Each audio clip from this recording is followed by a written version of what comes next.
شب برات نجات کی رات اس کو کہا جاتا ہے۔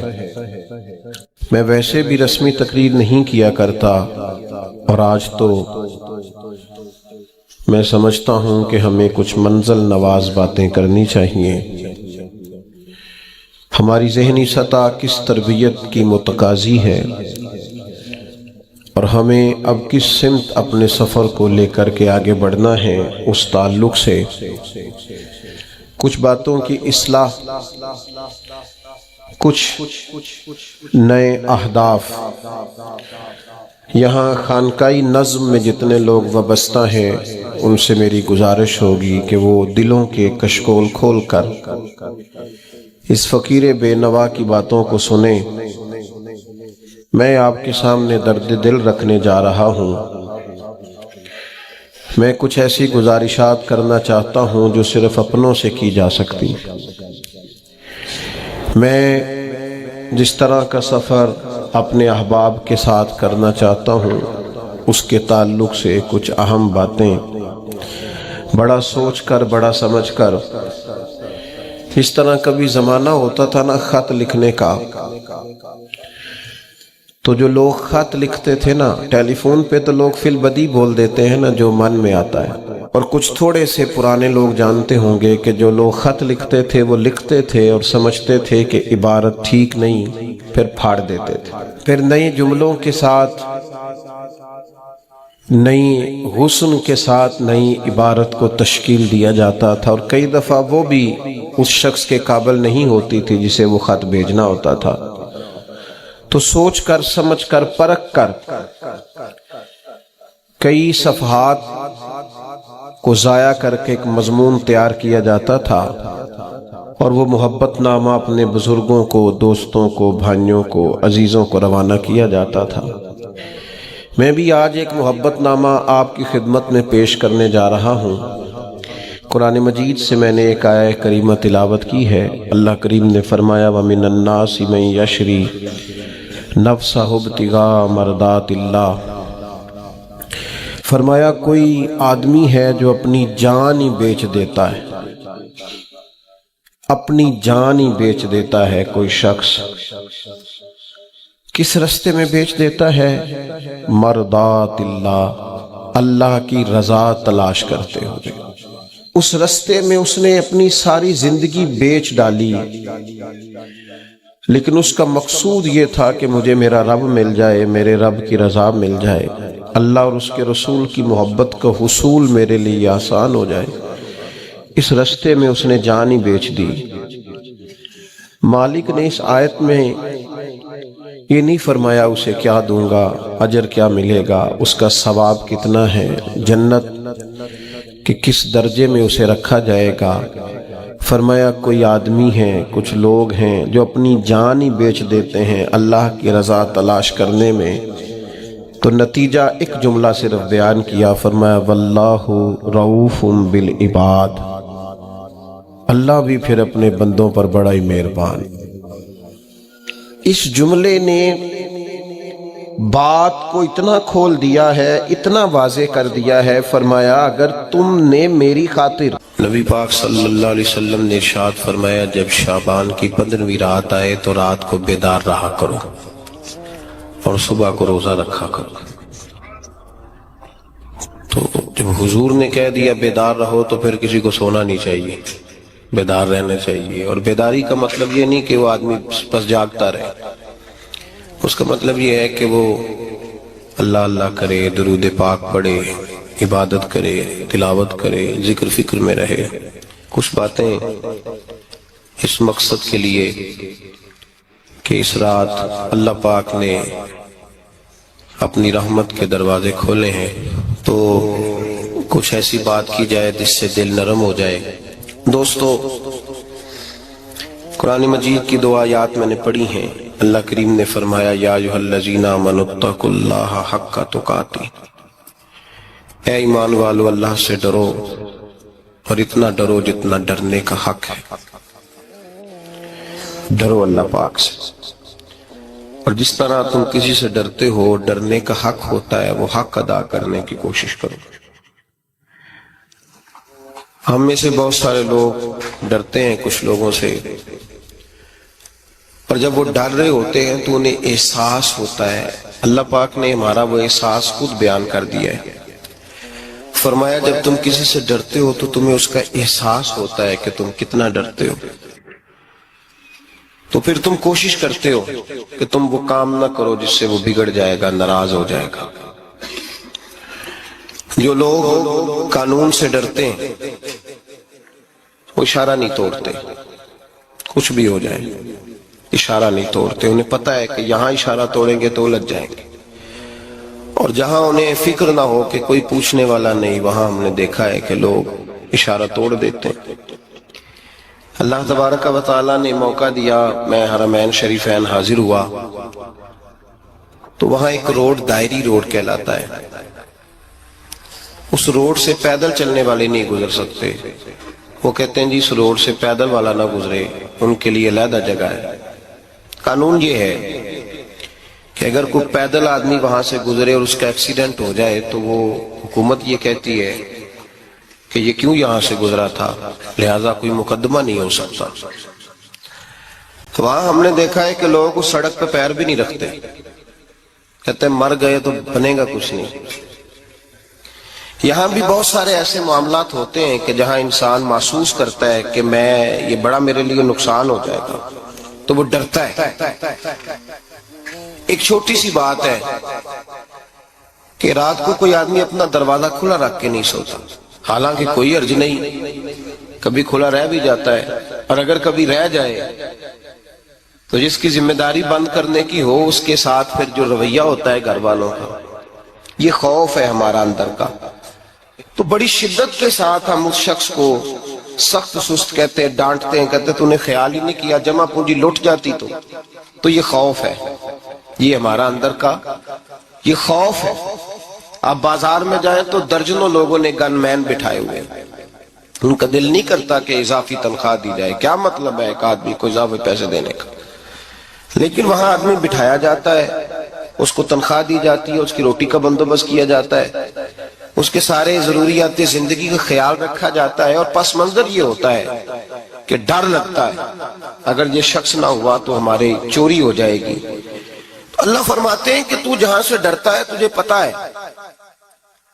تو اس طرح کر کہ مجھ سے بھی اتنا ڈر جتنا ڈرنے کا حق ہے۔ یہ جھوٹ موٹ کا ڈراوا نہ پیدا کر کے اوہ اللہ معاف کرے جی، اچھا جناب ڈرتے ہیں آپ اللہ تعالیٰ سے، آپ نے تو کانوں کو ہاتھ لگائے، تو پھر آپ کیا کر رہے ہیں؟ اللہ معاف کرے جی میں تو بات نہیں کرتا، بس 2-4 آدمیوں کی پگڑی اچھالوں گا، اس سے زیادہ نہیں، ڈر لگتا ہے جی بات کرتے ہوئے، 15-20 آدمی بس میرے قابو آئیں گے۔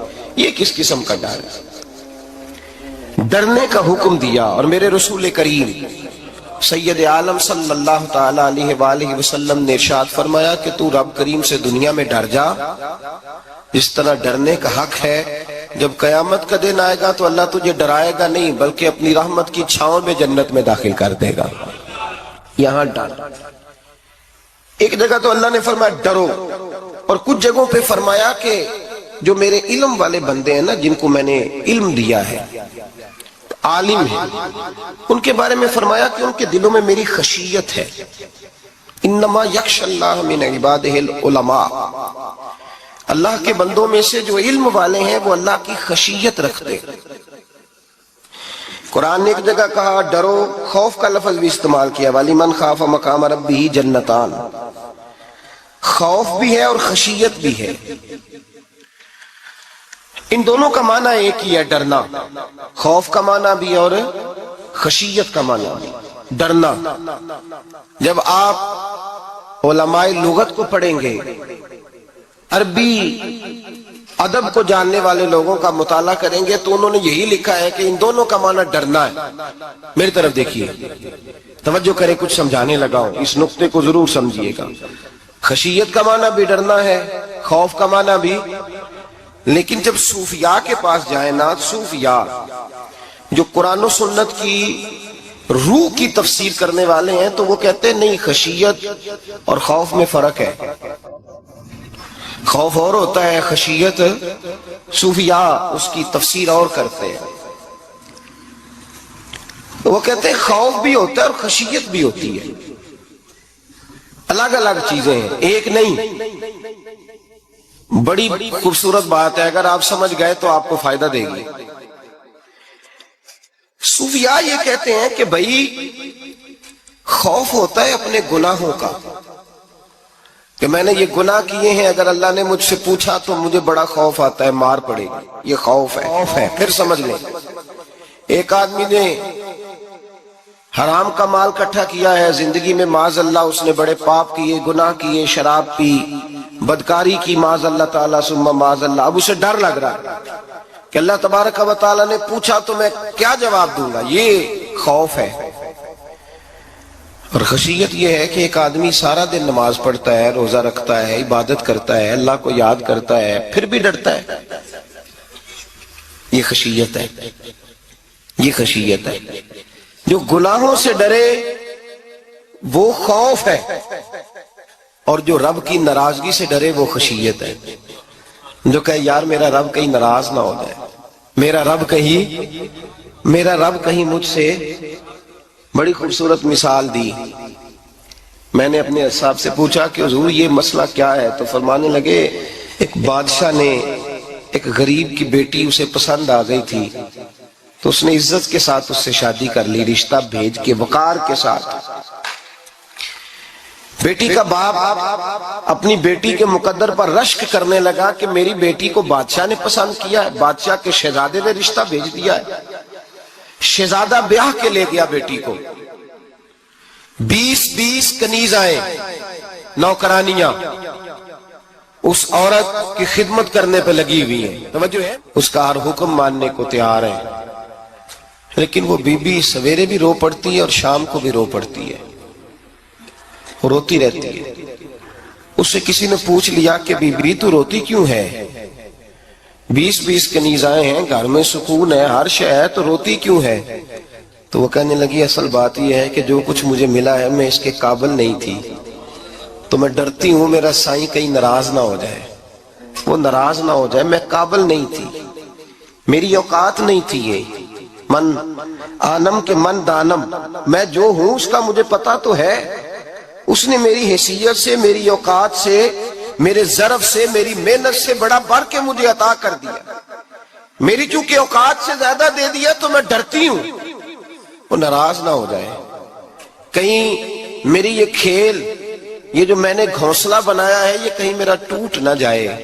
میرے بھائی، میرے رسول کریم سید عالم صلی اللہ علیہ وسلم کے امت کے اولیاء، صلحاء، صوفیاء، اتقیاء، صحابہ، اہل بیت، یہ لوگ جب روتے تھے تو یہ کوئی اس لیے نہیں روتے تھے کہ یہ آج دوپہر کو چینی میں ملاوٹ کر کے آئے ہیں تو اس لیے رو رہے ہیں رات کو، اس لیے نہیں روتے تھے کہ آج انہوں نے جو شکر بیچی ہے اس شکر کے اندر بورا ملایا ہوا تھا، اس لیے نہیں رو رہے کہ آج 10 15 20 لاکھ رشوت کا مال بینک میں جمع کر، اس لیے تھوڑی روتے تھے، یہ تو اس لیے روتے تھے کہ اللہ تو نے بڑا کچھ عطا کیا ہے، کہیں ہم سے ناراض نہ ہو جانا۔ یہ تو اس کی خشیت میں رو رہے تھے۔ حضرت داؤد طائی رحمت اللہ تعالی علیہ، حضرت امام جعفر صادق جو نبی پاک صلی اللہ علیہ وسلم کے نواسے، جناب داؤد طائی کی ملاقات ہوئی تو امام جعفر صادق حضور کے نواسے عرض کرنے لگے، داؤد طائی یار میری بخشش کی دعا کرنا، رب مجھے معاف کر دے۔ تو حضرت داؤد طائی رحمت اللہ علیہ فرمان لگے، امام صاحب آپ حضور کے نواسے ہیں، میں نے دعا کرنی ہے کہ آپ نے میرے لیے کرنی ہے؟ تو حضرت امام جعفر صادق رو پڑے، کہنے لگے یار تو نہیں کرنی ہے، اور اسی لیے تو تجھ سے دعا کرا رہا ہوں کہ کہیں ایسا نہ ہو نانا مصطفیٰ کی بارگاہ میں جاؤں تو وہ مجھے کہیں کہ میں کس طرح کا تھا تو کس طرح کا بن کے آیا ہے۔ یہی تو دعا کرانی ہے کہ میرے لیے دعا کر۔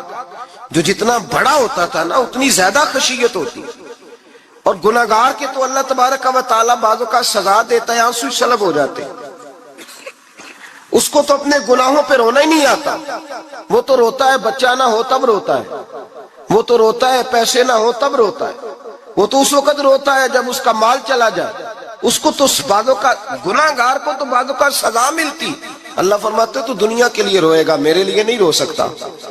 اور جو رب کریم کے بندے ہوتے ہیں انہیں اللہ کہتا ہے تو دنیا سے بے نیاز ہے، تیری آنکھ سے آنسو جب بھی ٹپکے یا میرے لیے ٹپکنا چاہیے یا محمد مصطفیٰ کے لیے ٹپکنا چاہیے۔ آپ اگر اس بات کو تھوڑا سا غور کے ساتھ سمجھے تو تمام اولیاء صلحات کیا یہ رو رہے ہیں، تڑپ رہے ہیں، کیا اس کی وجہ تھی؟ نمازیں کم رہ گئی تھی، روزوں میں کمی تھی، فرائض ادا نہیں کرتے تھے کہ رویا کرتے تھے؟ کیوں روتے تھے؟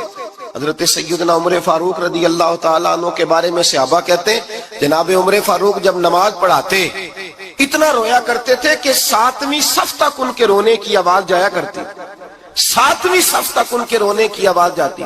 ہم لوگ بن کے بیٹھ گئے ہیں، ہم لوگ بن کے بیٹھ گئے، ہم یہ سمجھتے نہیں کہ ہماری حیثیت کیا تھی اور رب کریم نے ہمیں نوازا کیا ہے۔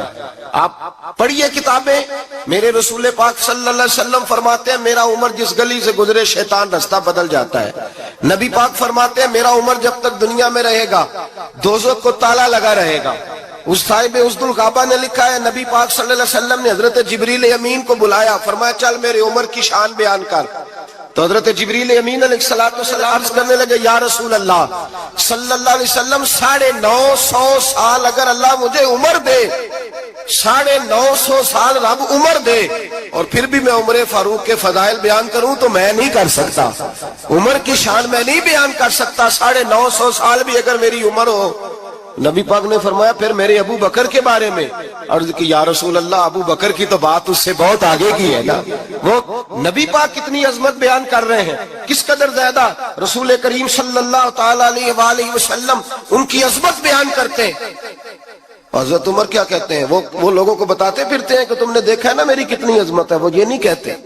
حضور فرماتے ہیں عمر کی بڑی شان بڑی شان بڑی شان، اور عمر کے پاس جب بھی کوئی جاتا ہے کہتے عمر آپ کا کیا مقام ہے، تو عمر فرماتے ہیں میں تو اونٹ چرانے والے کا بیٹا ہوں، میں تو اونٹ چرانے والے کا بیٹا ہوں، میں تو اونٹ چرایا کرتا تھا، میں تو 10 اونٹ نہیں سنبھال سکتا۔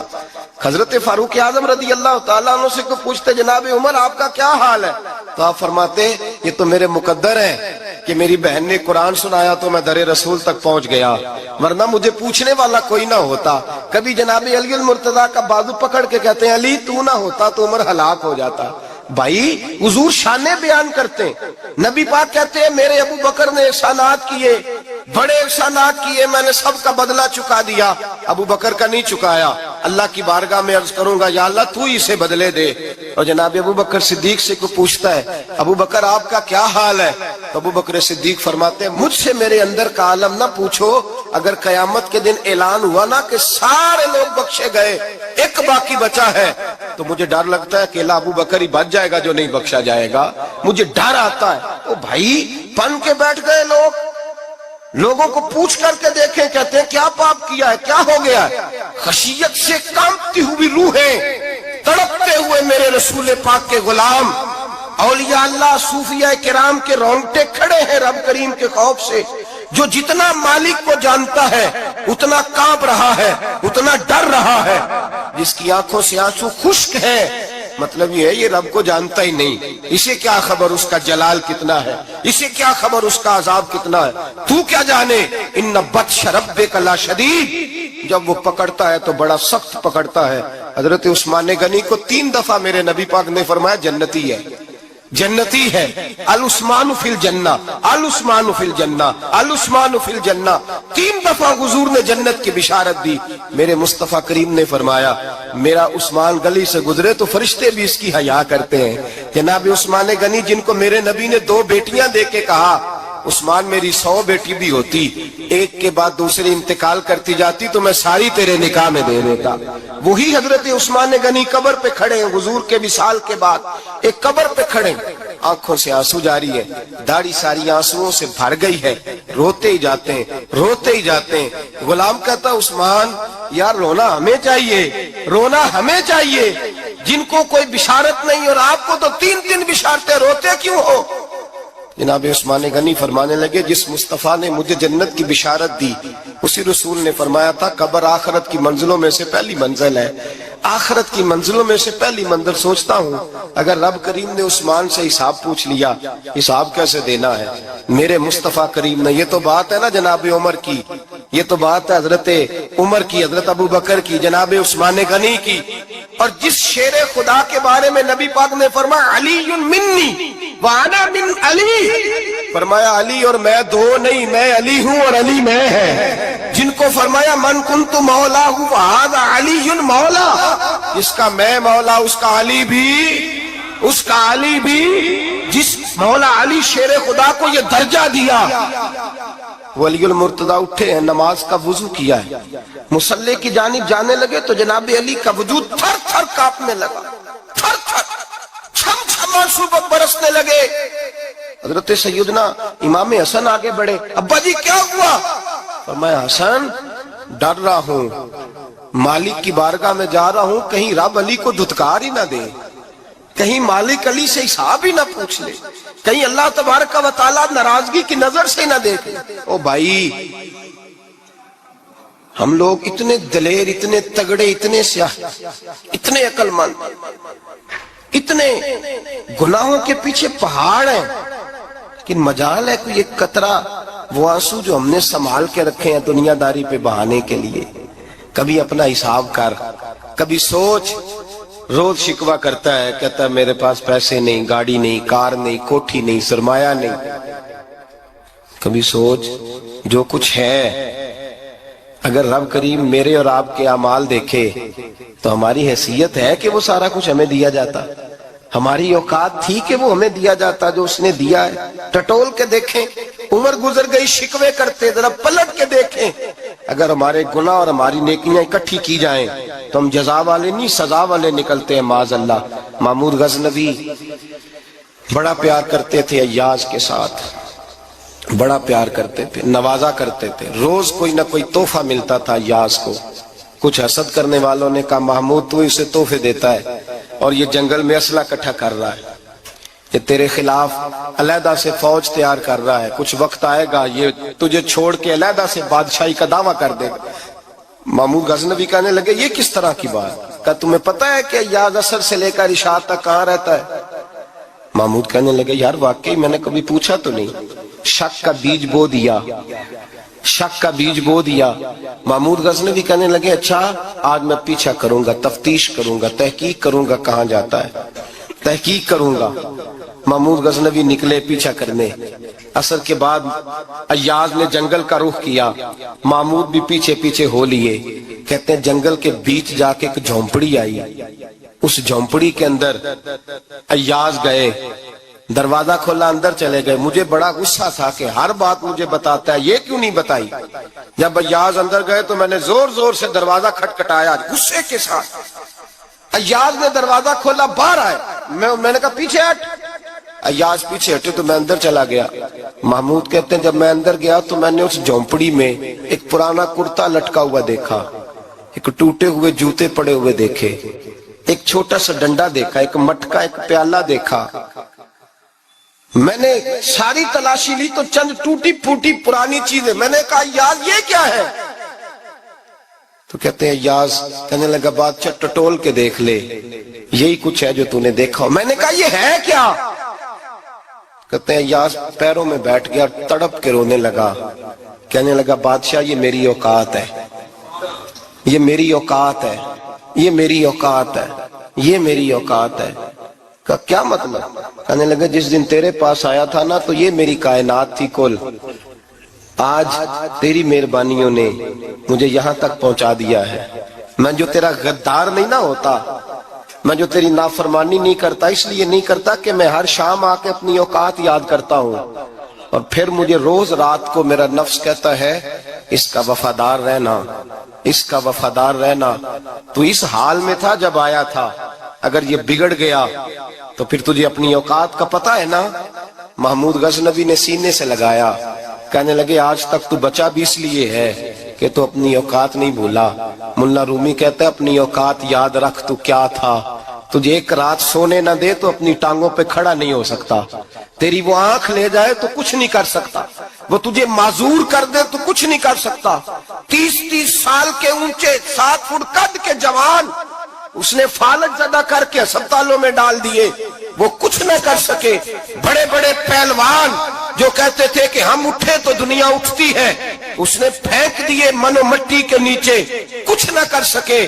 اپنی حیثیت نہ بھول، میرے رسول کریم سید عالم صلی اللہ علیہ وسلم نے فرمایا دو باتوں میں لوگ دھوکے میں ہیں، دھوکے میں ہیں، دھوکے میں ہیں، دھوکے میں۔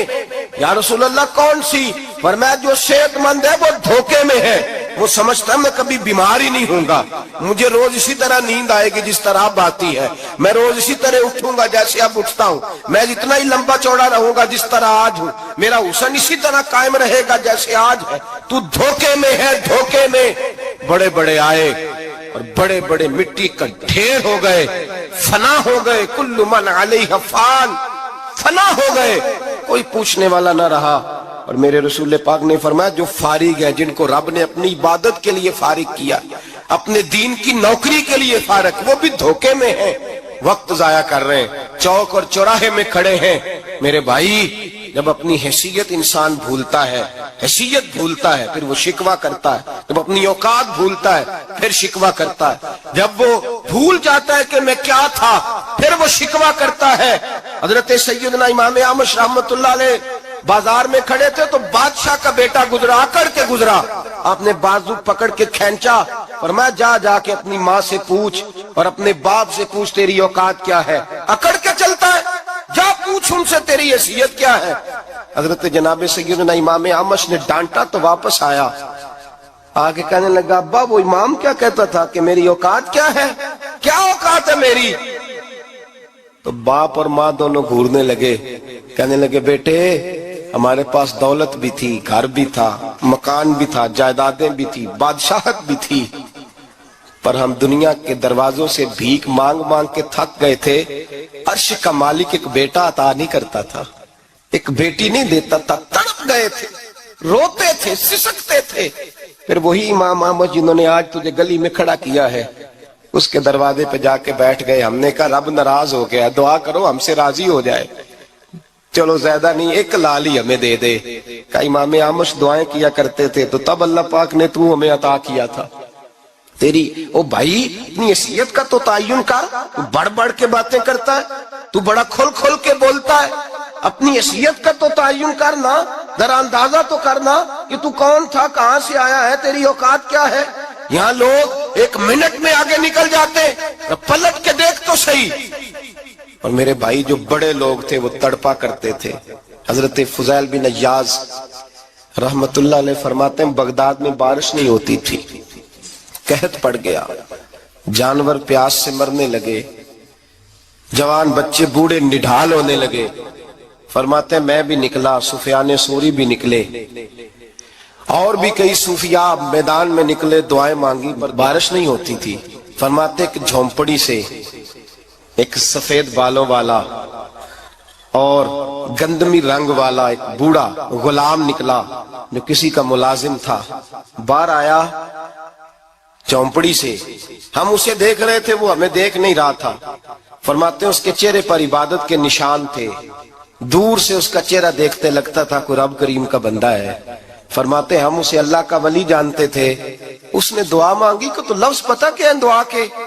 ہاتھ اٹھا کے کہنے لگا مولا مجھے پتا ہے کہ جو بارش نہیں نہ ہو رہی ہے میری وجہ سے نہیں ہو رہی، میرے گناہوں کی بڑی لمبی فہرست ہے، بڑی لمبی لائن ہے۔ کہنے لگا اے اللہ میری اکیلے کی وجہ سے سارے بغداد کو سزا تو نہ دے۔ رب کریم جوان بھوکے، بچے بھوکے، مائیں ترس گئیں، بچے ترس گئے، جانور پانی کے قطرے، اللہ گناہ تو میرے اکیلے کے ہیں اور ان سب کو سزا کیوں دیتا ہے؟ نہ میری سزا سب کو تو نہ دے، میری سزا صرف مجھے دے، ان کو نہ دے۔ کہتے ہیں ابھی اس کے ہاتھ اٹھے ہوئے تھے، دعا بول رہا تھا، رب کریم نے فوراً بارش عطا فرما دی۔ فرماتے ہیں کھل کے بارش برسی۔ میں نے لوگوں سے پوچھا پتہ کرو کس کا غلام ہے، کہا فلاں آدمی کا۔ حضرت فضیل بن عیاض کہتے ہیں میں شام کو گھر چلا گیا، اس کے آقا سے بات کی، خرید لیا۔ میں جب اس کو خرید کے لایا گلی میں جا رہے تھے تو مجھے کھڑا کر کے کہنے لگا فضیل میں نکما سا آدمی ہوں، بال بھی سفید ہیں، مجھ سے تو زیادہ کام ہی نہیں ہوتا، کیوں تو نے پیسے خرچ کیے؟ میں اس قابل ہی نہیں تھا، کیوں خریدا؟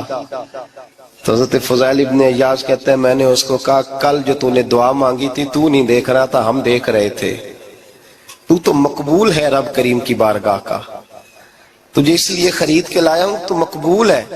کہتے ہیں یہ لفظ سنے تو ٹھہر گئے وہ، کہنے لگے اچھا آقا مجھے 5 منٹ کا وقت ملے گا؟ میں نے کہا ہاں ہاں ضرور ملے گا۔ کہتے انہوں نے وہیں نماز کی نیت باندھ لی، 2 رکعتیں پڑھی اور 2 رکعتیں پڑھ کے ہاتھ اٹھائے، کہنے لگے مولا تیرا اور میرا راز تھا، تو نے راز کیوں کھولا؟ اللہ مسترنا بستری کل جمیل، یا اللہ تیرے پاس پیارے پیارے پردے ہیں، ایک پردہ مجھے عطا کر دے، مجھے اپنا رکھ، مجھے لوگوں کے سامنے میرے پردے نہ کھول۔ آپ فرماتے ہیں یہ کہہ کہ وہ زمین پہ بیٹھے کلمہ شہادت پڑھا، ان کی روح پرواز کر گئی۔ میرے بھائی جو زیادہ پرہیزگار تھے، تو بڑے رب کریم کے بندے تھے، ان کے تو آنسو خشک ہی نہیں ہوتے، وہ تو تڑپا کرتے، صبح شامیں ان کی روح کے گزرتے تھے، اور رب کریم کی ناراضگی سے ڈرتے تھے۔ وہ کہتے تھے مالک کہیں ناراض نہ ہو جائے، کہیں بگڑ نہ جائے۔ میرے رسول کریم صلی اللہ علیہ وسلم کے صحابی کہتے ہیں ایک جنگ سے خوشخبری آئی، تو جو خوشخبری لانے والے تھے وہ حضرت عمر فاروق رضی اللہ تعالیٰ عنہ کے پاس پہنچے خوشخبری دینے۔ حضرت عمر رضی اللہ تعالیٰ عنہ کھڑے تھے، صحابی نے آ کے کہا عمر مبارک ہو۔ جناب عمر کچھ لوگوں سے گفتگو کر رہے تھے، بات چیت جاری تھی، کہا مبارک ہو، فتح ہو گئی۔ حضرت عمر کہنے لگے ٹھہر تو جا، اس سے تو بات کر لینے دے جس سے کر رہا ہوں۔ جب کہنا ٹھہر تو جا، وہ جو پیچھے کھڑے تھے وہ شرمندہ ہو گئے، اتنی سی بات ہے نا، چودھری تو بندہ بنتا ہی تب ہے جب 5-10 کی ایک دن کے اندر بےزتی کر لے، پڑھا لکھا تو بنتا ہی تب ہے جو 10-15 کو جاہل کہہ لے، تو بڑا تو بنتا ہی تب ہے جو 5-6 کو نیچا دکھا لے۔ تو یہ ہماری ڈگریوں کا تو مزاج ہی بڑا مختلف ہے، ہم تو اعزاز والے ہوتے ہی تب ہیں جب کچھ چھوٹا ہوگا تو ہم بڑے ہوں گے نا، ہم تو چاہتے ہیں ہمیں کچھ چھوٹا ملے، کسی کو چھوٹا کر کے اس کے قد پہ سوار ہو کے بڑا ہونا چاہتے ہیں۔ اتنی سی بات تھی کہ ٹھہر جانا یار پہلے اس کی تو سن لینے دے۔ وہ شرمندہ ہو گئے صاحب، جب وہ شرمندہ ہوئے تو سیدنا فاروق اعظم دوڑے گئے، صحابہ کہتے ہیں گارا تھا، کیچڑ تھا، اس گارے میں سر رکھا، سجدہ کرنے لگے، اٹھے، کہنے لگے مولا اپنے عمر سے ناراض نہ ہو جانا، یہ کل تک اونٹ چرایا کرتا تھا، آج تیری مخلوق کو شرمندہ کرنے لگ گیا ہے، یہ اپنی حیثیت ہی بھول گیا، اسے خبر ہی نہیں کہ یہ کیا تھا، یہ آج تیری مخلوق کو شرمندہ کرتا ہے۔ اللہ اپنے عمر سے ناراض نہ ہو جانا۔ وہ شخص کہتے ہیں پیچھے آ کے کھڑا رو رہا ہوں، میں نے کہا عمر کیا کر رہے ہو؟ فرمایا نہیں یار میں نے تجھے شرمندہ کیا ہے، یہ میں بھول گیا تھا کہ میں کیا ہوں۔ بھائی اپنی حیثیت کا تعین کریں، آؤ آج اپنی حیثیت کا تعین کریں، دیکھیں ہم کہاں تھے، کہاں بیٹھے، پلٹ کے دیکھیں کیا تھے، ہم کیا ہیں، راتیں کہاں گزرتی ہیں، صبح کہاں بیتتی ہیں۔ ایک لمحے کے لیے پلٹ کر اپنے ظلم، زیادتیاں، جھوٹ، غیبتیں، بے حیائیاں، اپنی زندگی کے امور کا اگر ہم یک نظر جائزہ لیں، پیچھے پلٹ کے دیکھیں تو حضرت جناب سیدنا غوث اعظم جیلانی رضی اللہ تعالیٰ عنہ فرمایا کرتے تھے اگر لوگ اپنے گناہ یاد کریں تو وہ پریشان ہو جائیں کہ ہمیں پانی کا قطرہ کیوں مل رہا ہے، وہ اگر اپنی غلطیاں یاد کریں تو انہیں احساس ہو کہ ان کا سانس کیسے چل رہا ہے۔ بھائی اگلی بات سنو گے تو اور حیران ہو جاؤ گے۔ حضرت غوث اعظم رضی اللہ تعالیٰ عنہ فرمایا کرتے، آپ فرمایا کرتے کہ اب خیال آتا ہے، اب سوچ آتی ہے کہ رب کریم نے کتنی ڈھیل دی ہوئی ہے، ہم ہیں کہ سمجھتے ہیں یہ میری عقل مندی کا کمال ہے کہ مجھے سارا کچھ نافرمانی کے باوجود بھی مل رہا ہے۔ بھائی خشیت الہی پیدا کریں، جتنا بندہ بڑا ہوتا تھا اس کے دل میں خوف بھی اللہ کا وہ جانتا تھا۔ حضرت امام اعظم ابو حنیفہ بیٹھے تھے تو ایک بی بی فتویٰ پوچھنے آئی، بی بی روز خامن سے مطالبہ تو کرتی ہے، فلاں چیز چاہیے، فلاں چیز چاہیے، اللہ کرے وہ یہ مطالبہ کرنے لگ جائے کوئی شے نہیں چاہیے، جو چاہیے حلال کا چاہیے، آمین تو کہہ دیں۔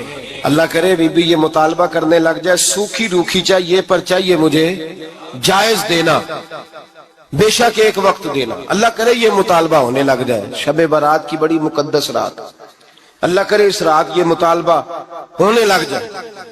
ایک بی بی آئی خاتون، چرخہ کاٹتی ہے، سوت بناتی ہے، حضرت امام صاحب سے مسئلہ پوچھنے آئی۔ کیا مسئلہ پوچھا اس نے؟ کہنے لگی حضرت جی میں نا رات کو اپنی چھت پہ بیٹھ کے چرخہ کاٹتی ہوں، سوت بناتی ہوں، 14ویں رات کا چاند جب چڑھا ہوتا ہے تو اس کی روشنی میں چرخہ کاٹتی ہوں، کئی دفعہ نا بادشاہ کا لشکر میری گلی سے گزرتا ہے، بڑے بڑے لالٹین انہوں نے پکڑے ہوتے ہیں، بڑے بڑے روشن دان، بڑی بڑی ان کے اندر روشنی ہوتی ہے. تو حضرت جی کئی دفعہ نا وہ جب گزرتے ہیں تو ان کی روشنی میں بھی میں کچھ سوت بنا لیتی ہوں. مسئلہ یہ پوچھنا تھا کہ اس روشنی میں جو سوت بناتی ہوں اس کی کمائی میرے لیے جائز ہے کہ ناجائز ہے؟ اس کی روشنی میں حضرت امام اعظم نے اللہ اکبر کہا اور چھم چھم آنسو گرنے لگے. حضرت امام صاحب نے اپنا گریبان پکڑا اور کھینچا، قمیض پھٹ گئی. کہنے لگے بی بی مسئلہ چھوڑ، تو پہلے بتا تو ہے کون، کہاں سے آئی ہے، کون ہے بتا. تو کہنے لگی میں حضرت بشر حافی کی ہمشیرہ ہوں، میں حضرت بشر حافی، وہ جو درویش ننگے پیر نہیں پھرتا رہتا بغداد کی گلیوں میں، میں عظیم بھائی کی بہن ہوں، بشر حافی کی ہمشیرہ ہوں. تو حضرت امام اعظم فرمانے لگے کوئی اور بی بی آتی تو اس کے لیے جائز تھا، کیونکہ وہ جان بوجھ کے تو کسی کی روشنی نہیں استعمال کرتی، خود آتی ہے. کوئی اور آتی تو جائز تھا، تیرا مقام بڑا ہے، تیرے لیے جائز نہیں، تیرے لیے جائز نہیں. تو اپنی حیثیت کا تعین کر، یہ تیرے لیے درست نہیں. او بھائی بڑا تو تب ہوگا جب تیری احتیاط بڑی ہو جائے گی، بڑا تب ہوگا جب تیرا تقوی بڑا ہو جائے گا، بڑا تو تب ہوگا جب تو حلال حرام کے معاملے میں باریک باریک چیز کا خیال رکھے گا. اور اگر تو کہ خیر ہے دیکھی جائے گی، ساری دنیا کر رہی ہے، ساری زمانہ کر رہا ہے، فلاں بھی کر رہا ہے، وہ خدا کے بندے یہ کس طرح کا معاملہ ہے، یہ کس طرح کی جمہوریت ہے؟ اپنے آپ کو سمجھائیں اور میرے عزیز خشیت والی زندگی پیدا کریں، تقوی والی زندگی پیدا کریں. ہم لوگ ایسا وقت گزار رہے ہیں، اور یہ یاد رکھنا ہمیشہ انسان دنیا میں آتے ہیں، اس شہر کے بہت سارے لوگ ہو گزرے، علماء، مشائخ، صوفیاء، تاجر، زمیندار. آپ کسی بھی شعبے میں ٹٹولیں گے تو آپ کو کئی نام ملیں گے. اس شہر محبت کے ڈھیروں لوگ ہو گزرے، اور یہ کہانی ہر شہر کی ہے. آج میں اور آپ یہاں بستے ہیں، کچھ وقت کے بعد ہم داستان ہوں گے. امام شافعی رحمت اللہ علیہ فرماتے ہیں میں ایک شہر سے گزر رہا تھا تو میرے پیر کو ٹھوکر لگی، میں نے زمین کھودی تو ایک کھوپڑی نکلی. کھوپڑی نکلی تو اس کے اوپر تاج بھی تھا. فرماتے میں نے شہر کے لوگوں سے پوچھا یہ کیا ہے؟ تو کہنے لگے یہ بادشاہوں کا قبرستان ہے، اس میں غریب دفن تو نہیں ہو سکتا تھا، دفن تو بادشاہوں کا خاندان ہے. لیکن افسوس کی بات یہ ہے کہ یہاں مٹی ڈالنے کوئی نہیں آتا، اب یہ سیدھی سڑک بن گیا. بھائی کبھی پلٹ کے دیکھ، ہزاروں لوگ آئے، اس روڈ سے کروڑوں لوگ گزرے اور منزل کو چلے گئے، لوگوں نے یاد نہیں رکھا. آپ اپنے حصے کا عمل کرنے آئے، ٹھیکیدار نہیں ہے کوئی اپنی اولاد کا، بال بچے کا، بہن بھائی کا. حق ضرور ہے، ان کے لیے محنت ضرور کرے گا، لیکن اس کو یہ اجازت نہیں ہے کہ وہ کہے کہ میں اب بڑا ذمہ دار ہوں تو میں نے 20 کروڑ بینک بھر کے جانا ہے. حضرت عمر بن عبدالعزیز رحمت اللہ تعالیٰ علیہ کے انتقال کا وقت آیا تو اپنے بیٹوں کو بلایا، فرمانے لگے بیٹو تمہارا باپ بزدل تھا، تمہارے لیے کچھ کر نہیں سکا. کہا ابا جی کیا ہوا؟ فرمانے لگے بیٹے میں بزدل تھا، جہنم سے ڈر گیا، تمہارے لیے کوئی بینک بیلنس اکٹھا نہیں کر سکا. میں تھوڑا دلیر ہوتا، دوزخ سے نہ ڈرتا تو تجوریاں بھر کے جاتا. پرانے بادشاہ محل چھوڑ کے گئے ہیں پر میرے پاس کچھ نہیں ہے، بادشاہ ہونے کے باوجود میں فقیر ہوں، خالی آ جا رہا ہوں. بزدل جو تھا. آپ نے جب یہ لفظ کہے تو بچے رونے لگے، کہنے لگے ابا جی ہمیں تو فخر ہے، ہمیں تو فخر ہے. جس گلی سے بھی ہم گزرتے ہیں کپڑے ہمارے سادے ہوتے ہیں پر لوگ دکانیں چھوڑ کے ملتے ہیں، کہتے ہیں نیک باپ کی اولاد جا رہی ہے، یہ بڑے مرتبے والے باپ کی اولاد جا رہی. بھائی یاد رکھیں خشیت الہی پیدا کریں، نہ اپنی ذات کے ساتھ ظلم کریں. اگر آپ کوئی بھی غلط کام کرتے ہیں تو اس کا جواب آپ نے دینا ہے. اگر آپ نے 1 کروڑ روپیہ ناجائز کمایا ہے تو وہ اللہ آپ سے نہیں، آپ کے بچے سے نہیں پوچھے گا، بیوی سے نہیں پوچھے گا، بہن بھائی سے نہیں، وہ آپ نے جواب دینا ہے. آپ نے اپنے اعمال پر غور کریں. آج شب برات ہے. میرے نبی کریم صلی اللہ علیہ وسلم نے فرمایا کہ میری امت کی اتنی بخشش ہوگی، مدینے میں سب سے زیادہ بنو کلب کا قبیلہ بکریاں پالتا ہے، ان کی بکریوں کے بالوں سے بھی زیادہ اللہ میری امت کی بخشش فرمائے گا۔ اس کو توبہ کی رات کہا جاتا ہے۔ توبہ کا مطلب یہ ہوتا ہے کہ اللہ میں آج کے بعد گناہ نہیں کروں گا۔ توبہ کا مطلب ہوتا ہے کہ میں آج کے بعد یہ غلطی، آپ کا ملازم کتنی بار غلطی کرے تو آپ رکھ لیتے ہیں؟ ایک دن میں 100 دفعہ کرے تو گنجائش ہے اس کو رکھنے کی؟ اللہ رکھ لیتا ہے، کہتا تو توبہ کر، ہے گنجائش؟ میرا خیال ہے جو 10 بار بھی کرے اس کے لیے بھی گنجائش ہے، اس کے لیے بھی گنجائش ہے۔ استاد باپ ہوتا ہے، بچے سے غلطی ہو جائے تو کہتا تجھے ارجانہ بھرنا پڑے گا۔ بچے لگے نہیں ہوتے اسکولوں میں، جرمانے لگے ہوتے ہیں، چھٹی کا علیحدہ ہے، فلاں کام کا علیحدہ ہے، حالانکہ باپ ہے۔ بھائی اللہ فرماتا ہے تو توبہ کر، اور توبہ یہ ہے کہ میں آج کے بعد یہ گناہ، جس آدمی نے کل 5 نمازیں نہیں پڑھنی اس کا آج توبہ کرنے کا کیا مطلب ہے؟ توبہ کا کیا مطلب ہے کہ میں آئندہ گناہ، تو جو سویرے 5 نمازیں نہیں پڑھنا چاہتا کہتا کل زور نہیں میں نے پڑھنی، چلو فجر تک جاگنا ہے فجر پڑھ لوں گا، تو اس نے توبہ کی ہے؟ کوئی مذاق ہے؟ استغفر اللہ استغفر اللہ استغفر اللہ، معاف کر دے، کیا معاف کر دے؟ سویرے تو مسجد آئے گا بھائی، آپ کسی جگہ، ہم سادے لوگ ہیں، دیہاتی لوگ، یہ ہمارا دیہات کا ماحول ہے، بچے کو مارتے ہیں نا مدرسے والے کو تو ہم کہتے ہیں دوبارہ کرے گا، تو کیا کہتے ہیں اگوں، تو جو بچہ کہے تسی تھپڑ دو مار لو میں سویرے پھر کرنا جی، تو اس کو معافی ملے گی؟ یہ کیسی معافی ہے کہ سویرے میں نماز نہیں پڑھنی زور کی لیکن یا اللہ معاف کر دے یا اللہ؟ یہ جھوٹ ہے، یہ دھوکہ ہے، یہ مذاق ہے، مذاق نہیں کرے۔ اور بندہ کوئی سیاںا ہو تو مذاق برداشت نہیں کرتا، اور معاذ اللہ استغفر اللہ، رب کریم کے ساتھ مذاق، یا اللہ میری توبہ، یا اللہ میری توبہ، یا اللہ مجھے معاف کر دے، یا اللہ معاف کر دے، اور سویرے جھوٹ پھر بولنا ہے اٹھتے ہی، تو یہ کیسی توبہ ہے؟ توبہ کا مطلب ہوتا ہے کہ میں توبہ کرتا ہوں آج کے بعد گناہ، تو توبہ کو سمجھے تو صحیح نا میرے بھائی، توبہ کو سمجھیں۔ تمام صحابہ، چونکہ شراب حرام نہیں تھی تو ہر آدمی پیا کرتا تھا، جب حرام ہو گئی تو پھر کسی نے منہ نہیں لگایا، توبہ ہو گئی تو پھر ہو گئی، پھر معاملہ ختم ہو گیا۔ پھر کبھی قریب حضرت مرثد بن ابی مرثد البغوی رضی اللہ تعالیٰ عنہ، حضور کے صحابی ہیں، آپ فرماتے ہیں میرے اندر ایک غلطی تھی، میرا بہت ساری خواتین کے ساتھ دوستانہ تھا، نبی پاک کی بارگاہ میں جب میں گیا اسلام کی بائعت کی تو حضور نے فرمایا تیری نظر جھکی رہنی چاہیے، خبردار کسی عورت سے تیرا، کہتے ایک نصیحت نبی پاک نے کی۔ آپ فرماتے ہیں میں نے اپنے دل کو اس طرح سمجھایا کہ عورتیں اگر میرے پاس آ کے کھڑی ہوتی تھی تو میرے اندر کا وجود کہتا تھا کہ ہو ہی نہیں سکتا میری توجہ جائے، اس لیے کہ توبہ کی ہے، اب دوبارہ ادھر توجہ جا سکتی؟ میرے بھائی توبہ کو اس کے مفہوم کے ساتھ توبہ کریں، جھوٹ نہیں بولیں، گناہ نہیں کریں۔ میرے رسول کریم صلی اللہ علیہ وسلم نے فرمایا استغفار پڑھا کرو، میں دن میں 100 مرتبہ استغفار کرتا ہوں۔ حضور کہتے ہیں میں دن میں، حضور 100 دفعہ دن میں استغفار کرتے۔ امام حسن کے پاس ایک شخص آیا، کہا میرے پاس اولاد نہیں، فرمایا استغفار پڑھ۔ ایک پھر آ گیا، اس نے کہا حضور میرے پاس روزی نہیں، فرمایا استغفار پڑھ۔ ایک اور آیا، اس نے کہا حضور بیماری بڑی ہے گھر میں، فرمایا استغفار کر۔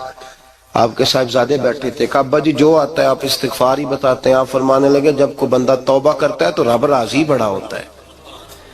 تو میں نے سب کو توبہ کا وظیفہ بتایا ہے، جس کی جو بھی مجبوری ہو اگر توبہ کر لے تو اللہ تعالیٰ اسے آسانی عطا کر دیتا ہے، اللہ اس پہ نظر رحمت کر دیتا ہے۔ اپنے آپ کو تبدیل کریں، نماز کو اس کی حقیقت کے ساتھ پڑھا کریں، اس کی حقیقت کے ساتھ نماز کو پڑھیں، 5 وقت مسجد میں حاضری دیں، چھوڑ کے سارے کام چھوڑ کے، باقی سارا کچھ بعد میں۔ آپ کا رشتہ لوگوں کے ساتھ زندگی کا ہے، موت کا نہیں ہے۔ آپ خود دیکھ لیں، جن کے بزرگ چلے گئے وہ ڈیلی جاتے ہیں قبرستان، کل بیٹھتا ہے 2 گھنٹے جا کے، والد صاحب ہیں، دادا جی ہیں، نانا جی ہیں، دیکھا کبھی کسی کو صبح گیا ہو شام آیا ہو؟ یہی حال ہمارا ہوگا، بالکل کوئی نہیں جائے۔ اور پھر جب کوئی انتقال کر جاتا ہے نا تو کوئی یہ نہیں کہتا کہ ابا جی کو غسل دے لو، کہتے ہیں میت کو غسل دو۔ ماں آنکھوں کی ٹھنڈک ہوتی ہے لیکن کہتے ہیں لاش کو اٹھاؤ،